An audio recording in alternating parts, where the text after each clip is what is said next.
Guys, so here's ICUY is for moms. Ito ang aming cute na Coco. Bali, ito na lang po naiwan sa aming mga puppy. Dahil guys, we have the 4 puppy and they are all CS puppy. And yun nga po dahil nagkaroon sila ng hypoglycemia. So what is hypoglycemia? Ito po yung pagbaba ng sugar ng mga puppy sa kanilang bloodstream. So, gusto ko lang po i-share sa inyo, no guys. Hindi po basta-basta ang pagpapadede lang po ng mga puppy. Kailangan po na on time sila, 2 to 3 hours. And pag nag-exceed po doon, may possible po yung starvation nila mag-cause po ng hypoglycemia. So, bababa po yung sugar nila. Importante po yung glucose level nila sa katawan is ma-maintain.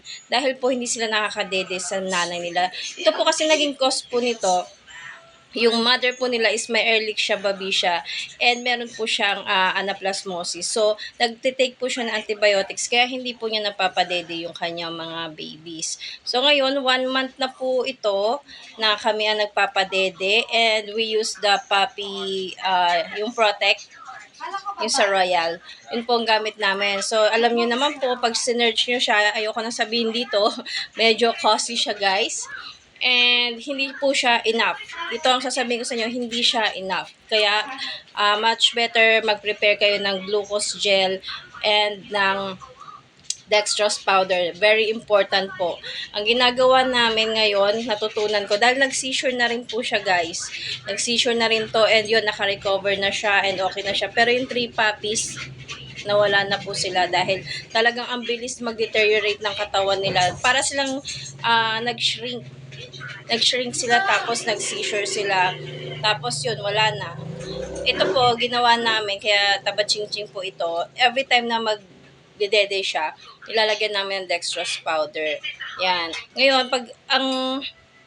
pag halimbawa, nagpakita siya ng sign, ano po ba ang sign na inaatake na po ng hypoglycemia ang inyong puppy? Mapapansin niyo po yan, tulog ng tulog.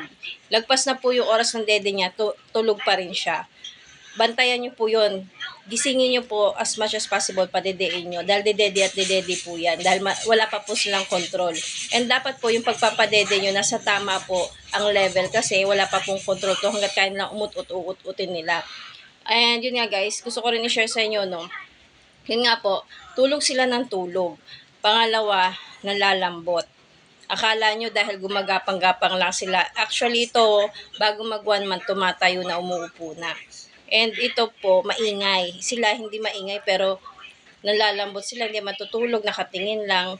Yun, tignan nyo po yun. And pangatlo, wag nyo na antay mag-seizure. Kasi pag nag-seizure yan, may possible na isang seizure lang, ikamatay na nila. So, pag nagsi-seizure po, ano po dapat gawin? Pag nagsi-seizure po ang ating puppy, dapat po, lagyan nyo siya, yung gums niya ng glucose gel. Kasi pag na yan ng glucose gel, mabilis po yun pumasok sa katawan nila. And mabilis po kumalma tumigil yung kanila pagsi-seizure kasi nakapasok na yung glucose, yung sugar sa katawan nila. And then, after nila kumalma, pag halimbawa nagsisisure or unconscious sila, huwag niyong paiinumin ng dextrose powder na may tubig or ng may sugar. Ang remedy po niyan, kung wala kayong glucose gel and dextrose powder, asukal na pula. Kanawin nyo, konti lang, tapos i-syringe nyo, i-insert nyo dito. Wag dito. Kasi baka pumasok sa nose nila, sa ngala-ngala, instead na pumasok sa throat, dumiretso sa ilong, masinghot papuntang baga. So, ang technique po dyan is dito sa ngala-ngala. Diretso sa throat. Ngayon, pag pumasok na yung sugar sa katawan nila, napapansin nyo, nagkakaroon na sila ng conscious. Tsaka nyo padedein uli. Ngayon, orasan nyo po, every 2 to 3 hours, kailangan makadede sila ng tamang amount and wag po mawawala ng dextrose powder. And lastly, bilhan nyo po ng vitamins. For me, the best ang tiki-tiki. Alam ko hindi po siya in-advise ng ibang vet. Pero for me, para siyang immunopet shield ang effect niya sa mga bata, talaga sa mga puppies. So, tingnan nyo naman siya. 1 month old lang po to. Actually, ganyan lang sila kalalaki ngayon. Ang taba-taba niya na. Kasi siya na lang po yung focus namin. Nawala na po yung 3 puppies nila. And actually, pangalawang batch na po nila to. Namatay rin po yung first batch nung mga mag-age na sana sila ng 1 year. Kasi doon po nag-manifest yung early siya, baby siya, nagaling naman doon sa tatay nila na ipasa doon sa mga anak. So, hindi namin sila na-monitor. Akala namin hindi sila nahawaan. Doon naman po pumasok. So, ito, siguro after ilang months, papacheck up namin pag medyo okay na siya. Then, yun, doon ko papacheck yung CBC niya. Pag okay siya, hindi na siya mag-medication. So, worries-free kami. Pero if meron siya, at least maagapan at the same time, hindi na siya mag-manifest pa sa katawan niya. So, ito ang aming cute na Coco. Siya na lang naiwan. So, yun lang guys na share ko sa inyo.